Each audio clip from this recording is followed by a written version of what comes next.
To follow that breaking news this morning, in the aviation world, Boeing CEO Dave Calhoun will step down from his position at the end of the year. This comes after a series of mishaps at one of America's most storied manufacturers. We're also learning Board Chair Larry Kellner has told the company he does not plan to stand for re-election. Our chief transportation correspondent and pilot, May-Kay Beeler, joining us now. And this news, not shocking, although it just came to us in the last half hour. So what are we learning about these three executives that are stepping down? So not a surprise. Yeah. The deal is, can Boeing fail?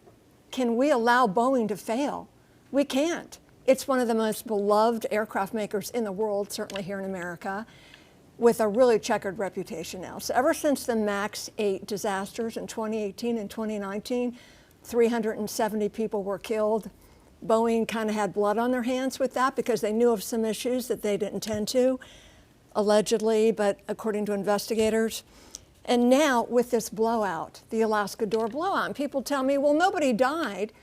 Well, we can't have this tombstone mentality and wait for people to die. People could have died. So this is serious. Boeing needs to clean house. They need to start all over again. So no, this is no surprise with Dave Calhoun and the other folks. They really didn't have any choice. We knew it was coming.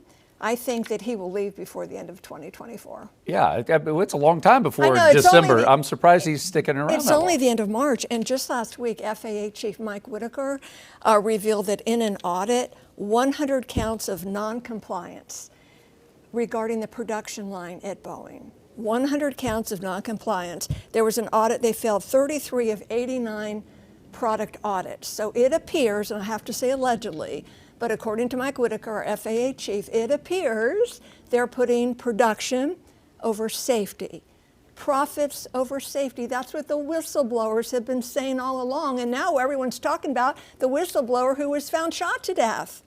So yes, it's in the news today about Dave Calhoun and other folks at Boeing, but it had to happen. Kind of surprised it didn't happen a few weeks ago. And let's see what Boeing does, and FAA is really going to put them under more scrutiny. They have a lot of work to do. And the main thing is, employees have to know they're safe to speak up, that something's wrong. Something has smelled bad at Boeing for a long time, and now it's come to the door blowing out. Thank God nobody was killed.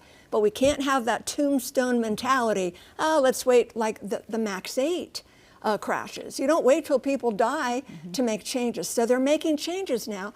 And just last week was the anniversary of one of those MAX 8 crashes in Indonesia. Families came together of the dead, and they said they're glad this has happened at Boeing because it's putting them under scrutiny. Had that happened earlier with the MAX 8 crashes in 2018 and 2019, they'd be with their loved ones today. And May-Kay, there are a lot of investigations kind of going on right now connected to some of those mechanical issues. Of course, the door blowing out, just one of them. So that appears to be an inspection issue. Somebody has to inspect that. And for everything that's done on a plane, there have to be maintenance logbooks. Everything has to be written down.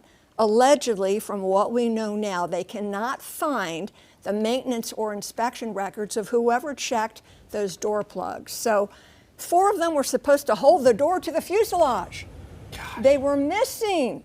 Now they were hidden behind a panel, so it's not like a passenger can look at it and say, hey, and something's supposed to be there.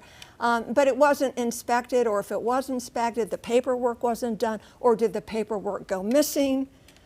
Is somebody hiding something? Maybe it was never done. It doesn't matter. Something smells bad at Boeing, and that's why they're cleaning house. They have no choice.